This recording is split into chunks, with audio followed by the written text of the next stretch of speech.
Hello BookTube Nation, I'm Sam here again with A Bear and a Bee Books, and today I'm doing my top books of 2019.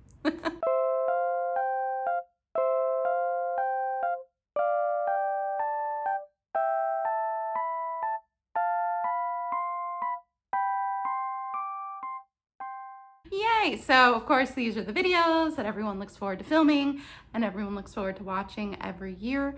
In years past I've done like different sections, like these are my favorite quick reads and these are my favorite fiction, and this year I just wanted to bring you one big video, put it all together. I actually had my biggest reading year last year. I read 75 things, which for me is excellent. I know for some people that's a lot, and for some people that's, you know, they read much more than that. So we all have our own reading paces. But for me personally, it was a really successful reading year. I read a lot of really enjoyable things. I found out some things about myself that I'm continuing to learn and grow with in my reading journey this year. I have one honorable mention, and then we'll just count up to my favorites of the year. So I loved all of these though. So obviously, or they would not be in this video, of course. And again, like everybody lets you know, you guys know the drill. These are books that I read in the year, not necessarily that were published in 2019, but they were just my favorites, and they were my favorites for many different reasons, and that may not always correlate directly to my star rating or how I was feeling at the time, but these are the ones looking back over the year that were my favorite reading experiences. The honorable mention I wanted to discuss was Inside Out and Back Again by Thanhha. This is a book, I believe I read it for middle grade March, which is one of my favorite readathons. I really enjoy that one, especially now that I have a toddler and I'm doing more read aloud options. So yeah, so this one basically just really, it touched me. It's quite a beautiful little book. It's told in verse, and it's about this little girl and her family, and it's set during a very turbulent time. It made me really interested in reading some historical fiction set in Asia. So if anybody has any recommendations for that, please let me know down below. But I thought it was a really beautiful depiction of the experience from a child's point of view of coming to a new country and having to adapt, and you know, reasons why you leave, and you know, war-torn countries and what that would be like growing up as a citizen. I realized I haven't read a lot of Asian historical fictions. Also, I believe I'm third generation from my family moving to the States. So I myself personally can't relate with what the family was going through, but like I have a copy of my great-grandfather's naturalization paper when he became a citizen. So it's something that in my family I try to be very respectful of that, and the choices and the things that my family had to go through to get us here. America was always seen as a place that you could go for more opportunities and things like that. So, you know, I really appreciate the struggles that our family went through to afford me the different opportunities that I've had. So, yeah, it was a really beautiful little book, and all about family and tradition and culture. It was really beautiful, and I highly recommend it. The next book I would like to talk about is one I read also during a readathon, and that was for Victober, and this is Lois the Witch, and this is by Elizabeth Gaskell, who so far I have to say I really enjoy reading. I'm stuck in the middle of Cranford. I was really enjoying it, but what happened was like the readathon ended and then I jumped into some other things and I have to finish that one. But last year I read Ruth by her, and this year I finished two novellas. One of them is Lois the Witch. And I'm originally from New England, which I've mentioned on my channel before, and so anything that has to do with New England or like specifically the Salem witch trials always appeals to me. The whole idea of like crowd mentality and mob mentality and how things steamroll, when people are afraid and scared, and the psychology behind that has always really fascinated me.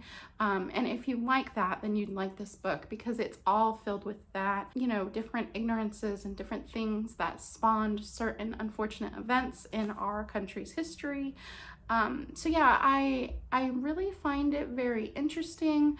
I loved the main character. I thought that she was very strong for the time period, and I thought that she was very intelligent, because she could see kind of all the pieces working together before things kind of unfolded. I don't want to give too much away, but it's basically about Lois, who she is originally from the UK, and she relocates or England, and she relocates to the US to live with her family because of her parents passing, and she has to go live with her nearest relative who is in the US. It shows how she's an outsider at first, but how she starts to form connections with different people in the family. And there's also the family employs a servant, and it shows how she's also an outsider in the community, but also part of the family in different ways. And it's very, there's a lot of layers happening,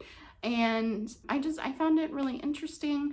There's some discussion of mental health in this, which, considering the time period that it was published, I found very interesting. If you like Victorian literature, or if you like books discussing mental health or mob mentality, then I think it's one you should definitely check out. Okay, next is Inkheart by Cornelia Funke. Now, I haven't seen the movie to this. If you guys have seen the movie, let me know down below what you thought of it. We read this as a read aloud option with my family this year.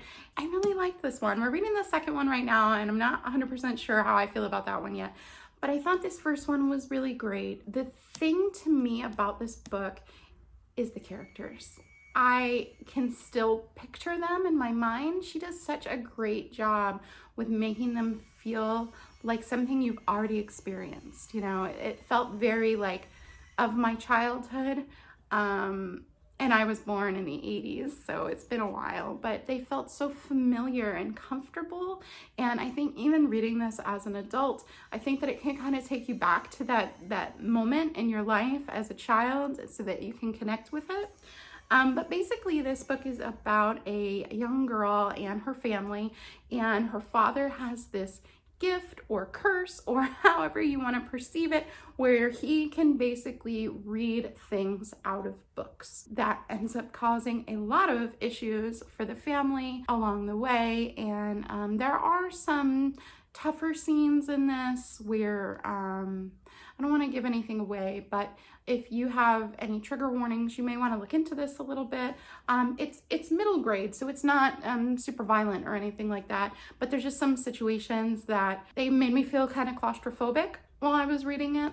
So you may want to look into that, but I really enjoyed it. The characters, I especially like, he's kind of an anti-hero, and I love those kind of characters. I am all about, you know, like the Dread Pirate Roberts character. Yeah, I don't know. You're supposed to love him, I guess, because the way she wrote it, you have to. And his name is Dustfinger, and he basically is a fire eater in our world, but there's another world that he comes from, and there he has much more control over fire, and he's very well known in his world. And of course there's the big baddies, and they're all fighting against them. But it's a lot of fun, and the characters are very real. So I highly recommend. Next is Willa of the Wood. This is also another one I read for a readathon. Great readathons last year. And I read this for middle grade March. And this one is by Robert Beatty, and he also did the Serafina books, which I haven't read yet, but if you have, please let me know. I have the first one, and I've been meaning to check it out. This one just seemed much more like my cup of tea, so I picked this one up first because I love things that take place in nature. I grew up next to kind of like a bird sanctuary on a river when I was a very small child. We left when I was young, but I still have memories of that, and so I always connect with books that are mostly set outside. Oh, and this also has some like indigenous people references, which growing up in Massachusetts, there were lots of powwows and things of that nature where you were invited to go and once as a small child, one of the chiefs of the nations, I kind of danced with him during one of the ceremonies there. I enjoyed experiencing those memories as a child, and so I wrote my thesis on the Trail of Tears, which is horrific, and even still thinking about it, I'm getting emotional. I'm very passionate about that, and if you don't know anything about it, I highly recommend learning some more about it. It was definitely a tragedy in this country, and I think that there's a lot of unheard voices still.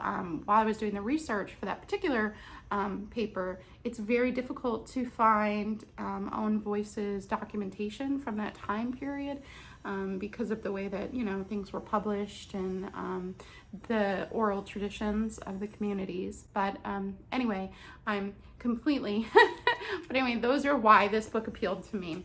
So I just love this. I thought it was full of adventure. I thought that the main character is very strong. She is a young girl who is not afraid to conquer different things. She goes against what she knows to be wrong, even though it's like an authority figure to her.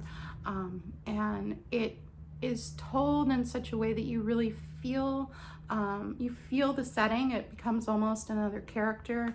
It describes where they live and it's very detail oriented. So I felt that the atmosphere was really well done in this one, and I also felt that it really set it up so that there could be more to the story, and I hope that there is, because I really did enjoy it. There's a beautiful relationship in this one with her and her grandmother, and I'm close to my grandparents and even my great-grandparents, so I really liked that relationship with the older generation, and I thought that it was really special. And the fact that they will kind of do anything to save each other and protect each other. I thought that was a really important thing in this book, and yeah, I really enjoyed it. Next is Last of Her Name by Jessica Khoury, and this one, there's been a couple of these that have come out, but I really enjoyed this one. This is kind of an Anastasia of the Romanovs retelling, but set in space. This is just fun. That's why it's here. It's fun, it's fast, it's gripping. I was super interested. I think that if you if you enjoy sci-fi and you enjoy the Romanovs, I would definitely check this out. Her writing style may not be for everyone, but I was gripped and I wanted to know what happened. It's based on this really intricate world. I really enjoyed this. I think that it's not so much a retelling as a reimagining. I mean, the backstory is there, right? The family, and the family is taken down by the new regime, and what happens to the daughter, right? So it is similar in that vein, but it's completely told differently. There's also some discussion in this book about some potential mental health things, which I found really interesting, which apparently is a theme that I didn't realize was running through a lot of my books this year. But it has you questioning the main character as she's questioning herself, and there's a point where you don't know what's real and what's not. Yeah, so I really enjoyed this, and I think that if you're interested in the Romanovs and you ever enjoy reading a YA book, I would give this a try. Okay, here we are. This is, of course, Harry Potter. This is the 6th book, the Half-Blood Prince. So my Harry Potter journey, when it came out, I'm actually the age, I think, of the actual Harry Potter, not of the actors, but like the actual characters. And I felt like I was a little bit older though when they were releasing the books. Like when they were releasing the books, didn't quite fall in line with Harry's actual age. But anyway, I had started reading them, so I don't really like to read books when they're super popular, so I waited a while, and I was really sick, and one weekend I think I was home and I was really ill in bed, and I read books 1 and 2, and I was just like, done. And then I got 3 and I read it, and then I got 4 and I read it, and I was loving them, and then I got book 5 and I tried to read it and I tried to read it and I just kept putting it down. And this was before I was the type of reader I am now. Like, I would read books, I would read, you know, anywhere between 1 and 30 books a year. Sometimes I read good amounts, sometimes I didn't read much at all. So I wasn't getting through the book. So years went by, years and years went by. I tried to get through 5 again, I think, at some other point. I know, actually, I started to reread. I reread book 1, and that was all I did. And then we did these as a read aloud for my family this year, and we got through all of them. And I selected this book to share because I loved the backstory elements in this one. I'm sure everyone knows, but I always wanted more information about the Dumbledore family and about the things that occurred during James and Lily's time.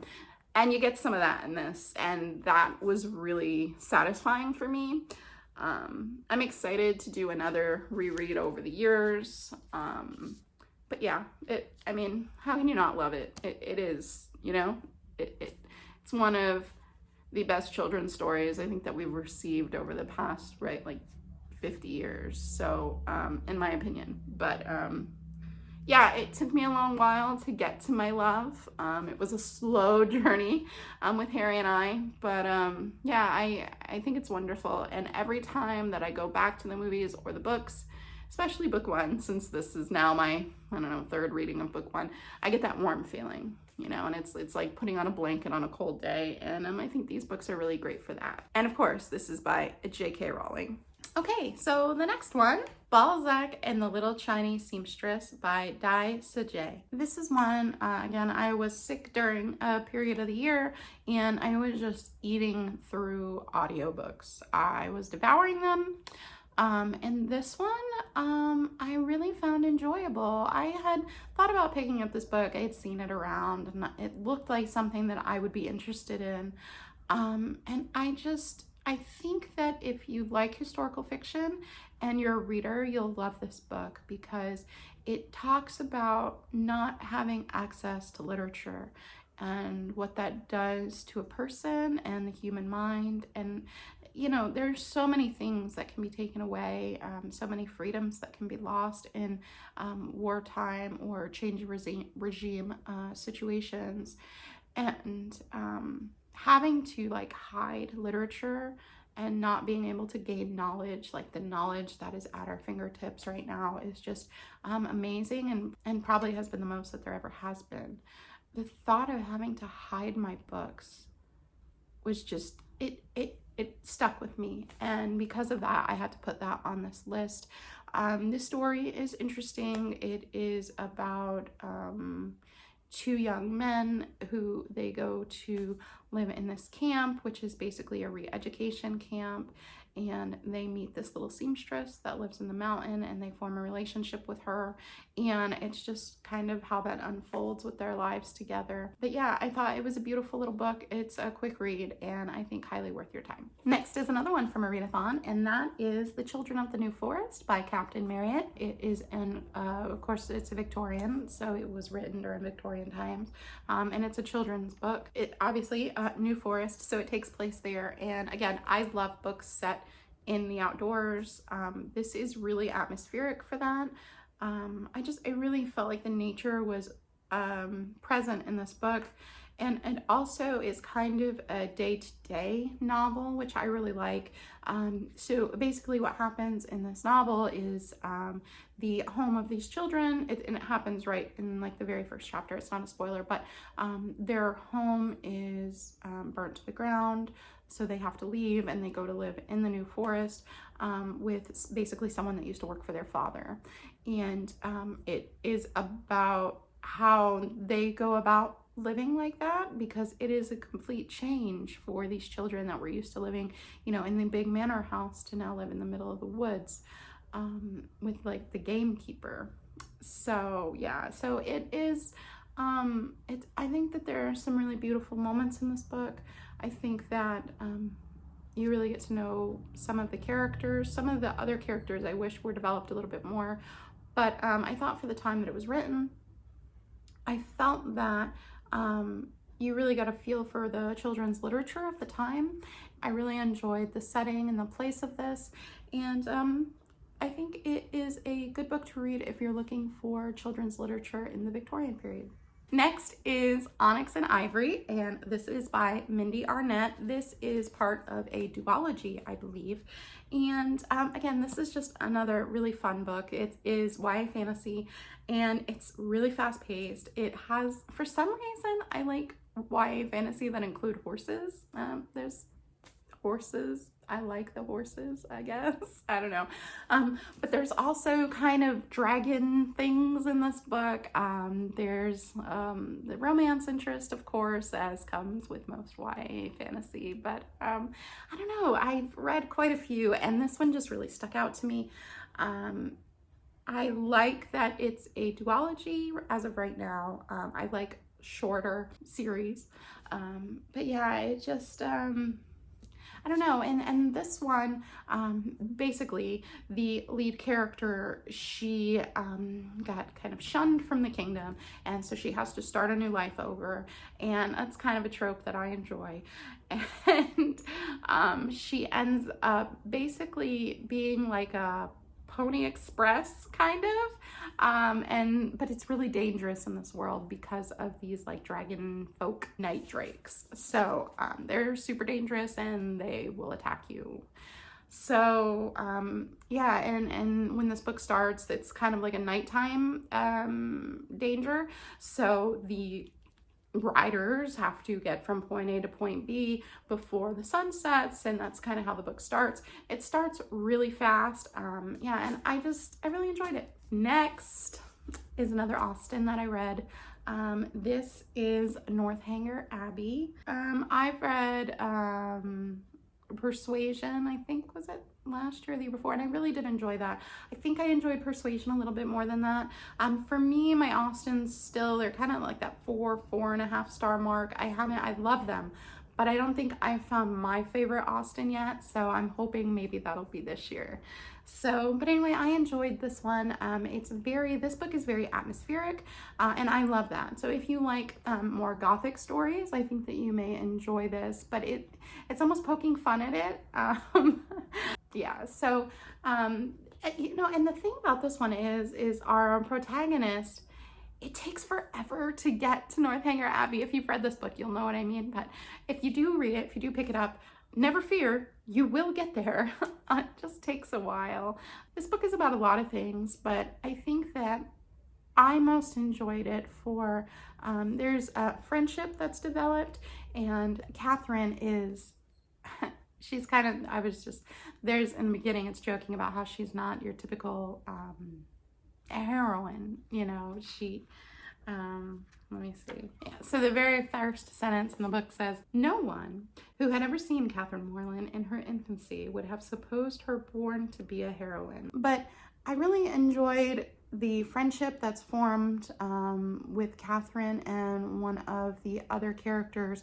She cares very much because there is someone who is trying to thwart that friendship, and she makes it a point to go and reconcile and to explain what happened. And there's one scene where she almost jumps out of a carriage because of the way that she's been made out to be perceived.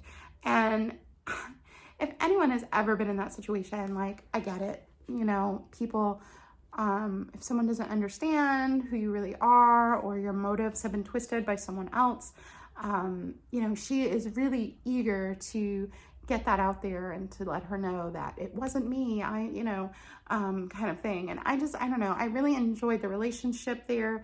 I thought that their friendship was built on mutual trust and understanding. And for me, more so than the romance, that's what I appreciated from this book. But it's a quicker, shorter one of Austen's, and I think that if you are trying to read through all of Austen's works, or if you just enjoy Gothic literature and want to kind of read an atmospheric book, then I would suggest this. Next is Where the Mountain Meets the Moon, and this is by Grace Lynn, and this was a read aloud I did for my daughter. This book is, number one, it's beautiful. It's a beautiful thing to own. It has these beautiful full page illustrations, and the colors are just sublime. This is basically an adventure story. A little girl goes off to kind of save her family. And of course, on the journey, you see what her leaving does to her parents and how she wants to get back as well, and also all of her adventures. For me, that was the part of this book that stuck out the most, because being a new parent myself, those feelings, those need to know, where are you? Are you safe? I can't find you. And that helplessness feeling, as a mother, I really connected with that. Also, the story is just a lot of fun. She meets a lot of different characters along the way, and she gets some help from some different characters. I just found it really fulfilling to read, and my daughter liked it too. So if you're looking for read aloud options, I would recommend this one, and I am interested in checking out her other books. If you've read them, let me know down below what you thought about them. For me, this was excellent, and I really, really thoroughly enjoyed it. If you're looking for children's books, I would highly recommend this. Number 7 is Lady Susan by Jane Austen. This for me is probably my favorite Austen I've read so far. I didn't think that I liked epistolary novels, but apparently I was wrong. This just flew. It's quick. Number one, it's a novella, but I picked it up and it was like, I just was inhaling it. It's wonderful. Lady Susan is despicable. You know, she's pulling many strings, and she is definitely a puppet master. So I think if you like that kind of, you know, villain in your book, then I would definitely check this out. I mean, she's not completely a villain, but she is definitely despicable. And, you know, she's trying to marry off her daughter, and she's trying to get them in a suitable place, and she she is something. Okay. But yeah, I really enjoyed it. It's quick, it's fast. I don't want to give too much away, but if you like Austen, if you like epistolary novels, if you enjoy complex gray characters, if you like characters that play the puppet master role, I would give it a try. It's a lot of fun, and I highly recommend it. We're getting to the end. This is Rebecca by Daphne du Maurier. I finally read it. You guys, I never read the books that everybody else reads, and there's quite a few of them in this stack, and I'm so excited I finally read this. I did this as a buddy read with my mom. I'm sorry I was so far behind. 1-year-old claiming the mom card. But so this is like 4.5 stars for me. This was almost perfect. As I was reading it, it was making me remember why I love to read. Like, while I was reading it, I was having a hard time just reading it because I wanted to go search for all the other books that were like it that I could read. I love atmospheric books. I love gothic books. I love books that are steeped in history and, like, I mean, I do like the whodunit thing too, but I love things that have happened in the past, and then you have to kind of figure it out like once it's already happened. And that was just kind of really perfect for me. The only reason this wasn't perfect was because I kind of figured out what was going on before the reveal.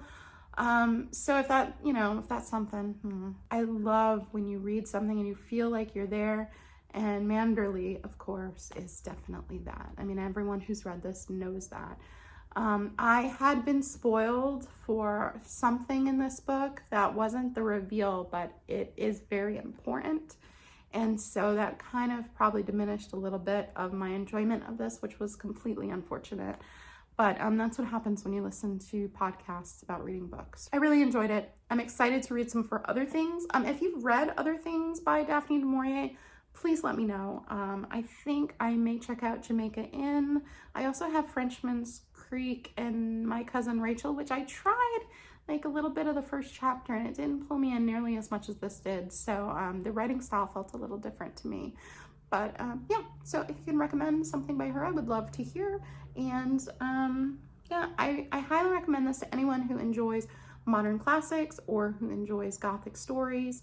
I've heard that if you like Jane Eyre, you'll enjoy this. I haven't read Jane Eyre myself, but I'm going to try to this year. So I'll let you know more on that in the future. Next is A Bridge to Terabithia. Now, this is one, oddly, that I saw in the movie many years ago before I read the book. And then I read the book. This was also another read aloud to my daughter. And this is by Katherine Paterson. And this is just, if you enjoy children's literature, read this. Like, that's the only recommendation. If you like children's literature, read this book. It's important. But yeah, it's beautiful. It's about friendship and belonging, and it's just about the joy of childhood. But it's also about loss and grief and family. And yeah, next, number 4. We're almost there. This is Spinning Silver by Naomi Novik. Now, I read Uprooted. I liked it. I gave it like 4 stars. It was good. This is what I want my retellings to be. This right here. I love retellings. I run a whole readathon about it. Stay tuned if you're interested. There'll be some information coming up on my videos.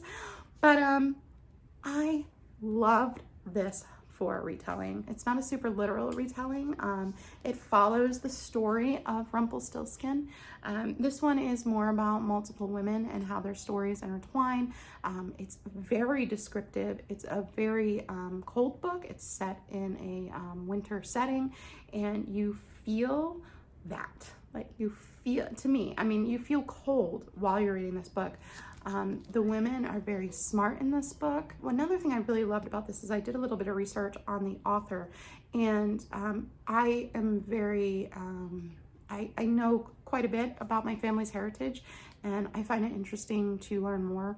And I believe what she did for both of her retellings was she pulled from one side of her family tree, and then she pulled from another side of her family tree, and you know, used some of their folklore and things like that in her books.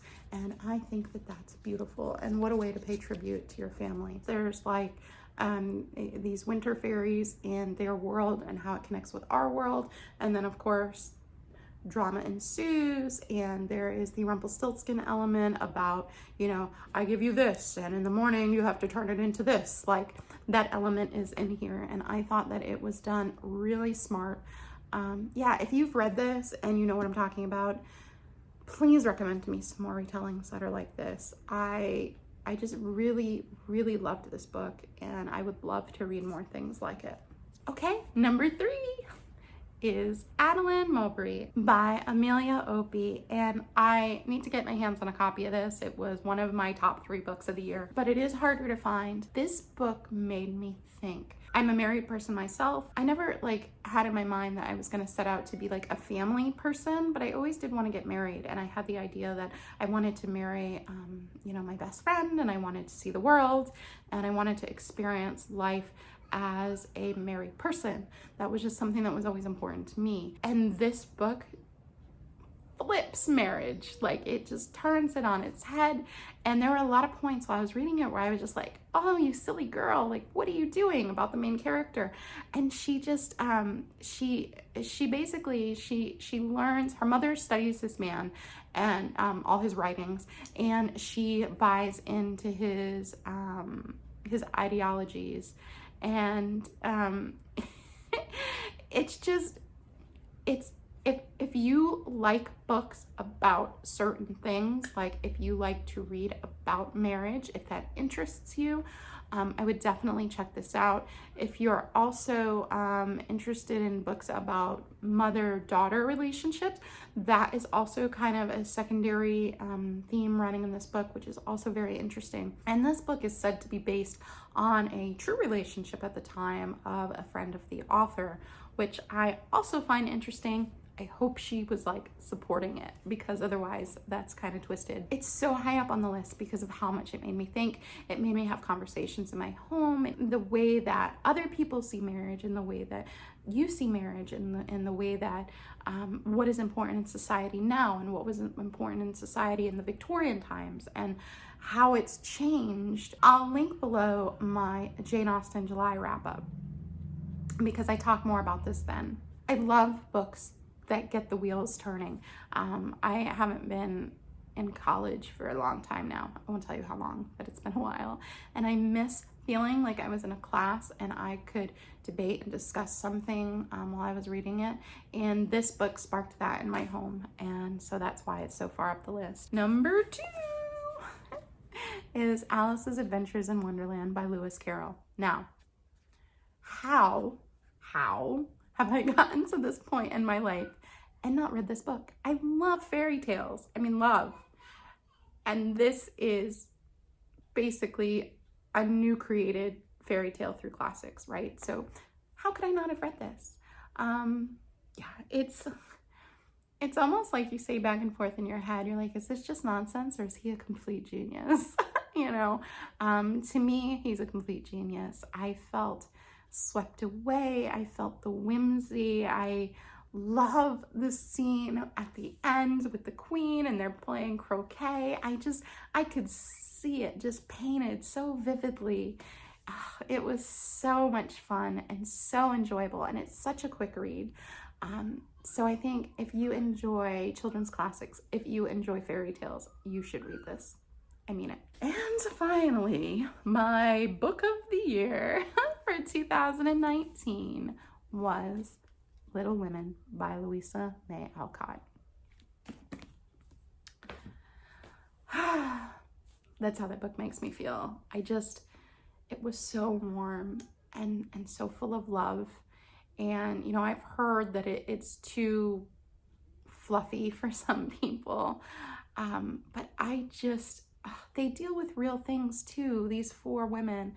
They deal with grief and loss and worry and anxiety. It's, of course, most people know, it's Little Women. It's about the 4 March daughters and, you know, what it's like to have sisters and their mother, Marmee. And I read it during Christmas time, which is the perfect time to read this. So I know if you missed it, it's a whole year away, but read it during Christmas. You'll thank me. There's so much Christmas and love in this book. And you know, the idea of keep Christmas the whole year through, even when that book isn't talking about Christmas, it's doing that. It's keeping that warmth, that joy, that generosity alive. And I read one of the editions that has both Little Women and Little Wives. If you don't know, they were combined years ago. So just check your edition. They do still publish both versions.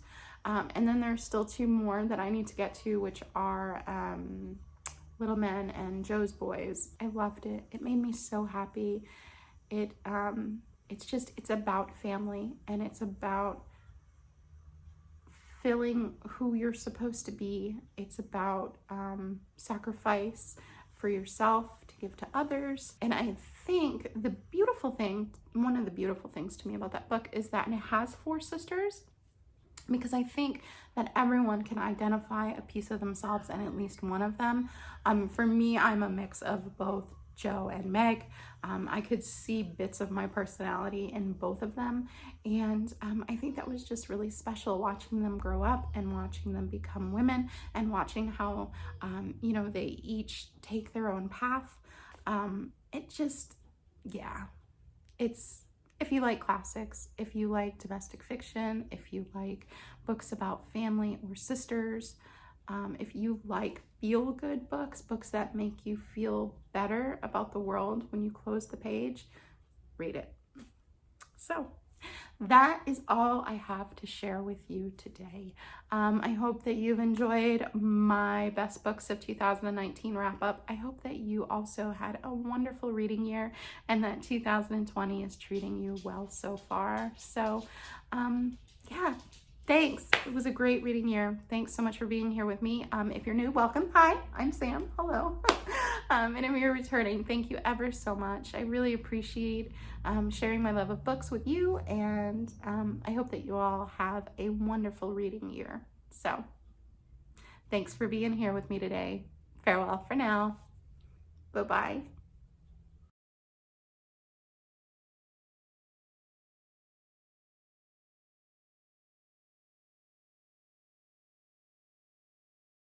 So in the very beginning, it's kind of, oh, I'm losing my light.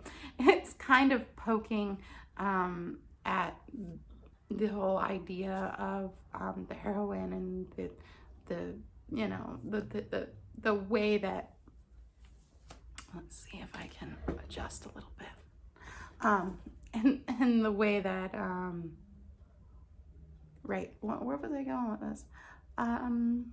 The light thing totally just threw me off.